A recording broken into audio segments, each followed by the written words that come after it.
Bismillah, wassalatu wassalam ala Rasulillah. All praise is due to Allah, and may Allah's peace and blessings be on the last messenger of Allah. Dear viewers, we'd like to respond to the Dispatches program which was aired on Channel 4 in the UK on the 15th of this month. This program claimed to expose Wahhabi teachings and those who were propagating it in the UK, as well as Saudi Arabian connections. Unfortunately, this program was a very irresponsible effort, and I'm sure it has done much more harm than good. Unfortunately, the material was biased and wasn't presented fairly, both sides being heard. At any rate, the section of the program which concerns me particularly is a quote which I made with regards to Prophet Muhammad's marriage to Aisha before the age of puberty, as being the defining parameters for marriage in Islam. This reality is something which no Muslim in his or her right mind can deny. However, this statement which I made was specifically in regards to attacks which were made on the Prophet's person for having married a person prior to puberty. Actually, what I clarified was that marriage to young people was something normal 1,400 years ago. And in fact, what happened was that the Prophet in his marriage defined for the generations to come where were the limits, what were the principles regarding marriage and age.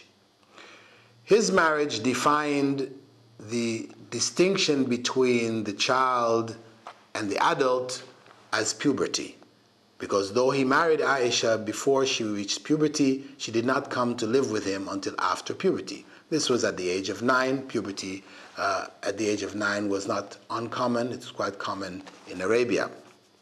Now, I spoke about this with regards to the other option, the option which is followed currently in Western society, in Europe, where certain ages have been fixed, not in accordance with the natural transitions in a woman's life or a man's life, but numbers fixed by tradition or custom through debate, but really having no clear principles, and which is why they vary from country to country. So while in Holland the minimum age for consensual sex, and this is not marriage, of course in Islam there is no such thing as consensual sex outside of marriage, but Western society has chosen to accept consensual sex outside of marriage. The law in Holland is 12 years. A male or female may have sexual relations with somebody older than them, and it's considered to be legal at the age of 12. In Italy, it is 14. In France, it is 15. In Germany, it is 16. And in Ireland, it is 17. And in the UK, it is 18. 18 is for homosexual consensual sex. Heterosexual consensual sex is 16. So we say these numbers are very artificial. So what may be considered pedophilia in one country is considered to be legal sex in another country. So there's confusion here.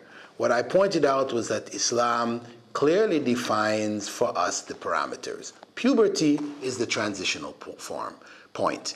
This is the natural dividing line. This is when a woman can now conceive. This is when a young man can produce the sperm, which is a part of the conceptional process. So this, as I said, Muslims should not feel shy about, shouldn't feel, in any way compromised.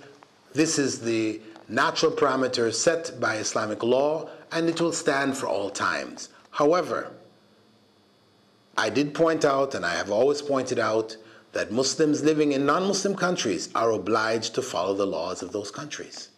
So if the minimum age is 16 in Britain for consensual sex, and it is accepted for marriage, the age may not be 16 for marriage, but consensual sex, there's a distinction made, then they are obliged, Muslims living in England, obliged to follow those laws.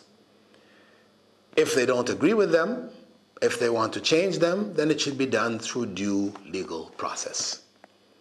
If they can't do it, and they're not satisfied, and they prefer to be able to practice the marriage laws as permitted within Islamic Sharia, then the next option is to emigrate. I do not promote the breaking of the laws of the society in which they live. The second point, which was mentioned in the letter sent to me by Andrew Smith, who headed the Dispatches program, and I did respond to the first point, but when it was shown, it was only my saying, according to them, that it was out of context. But obviously, as you have heard, there is much more to it. The second point was that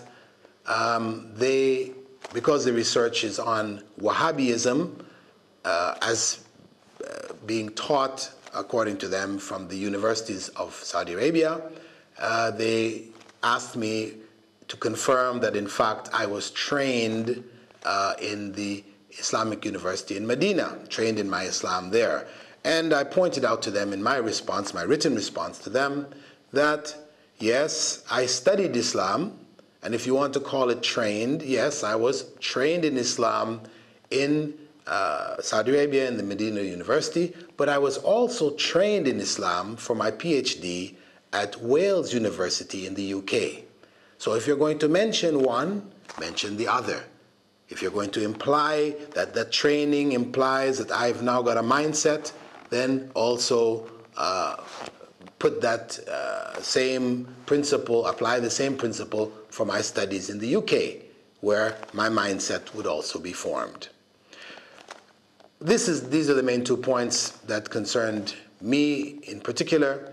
As I said in the very beginning, the program was a great disappointment. It stirs up ill feelings, and it involves a lot of very shoddy reporting, claiming that they were getting undercover information, which is available on CDs in the streets, not really anything secretive. And I would advise the channel, if it really wants to get to the bottom of it, to bring those who are supposed to be the propagators of Wahhabism, sit them down, hear their views, then challenge those views and give people a two-sided picture of the story. With that, I'd like to thank you for taking the time to see my response, and I hope that it goes some way towards clarifying the confusion and the doubts which may have come from the Dispatches program from Channel 4. Assalamu alaikum wa rahmatullahi wa barakatuh.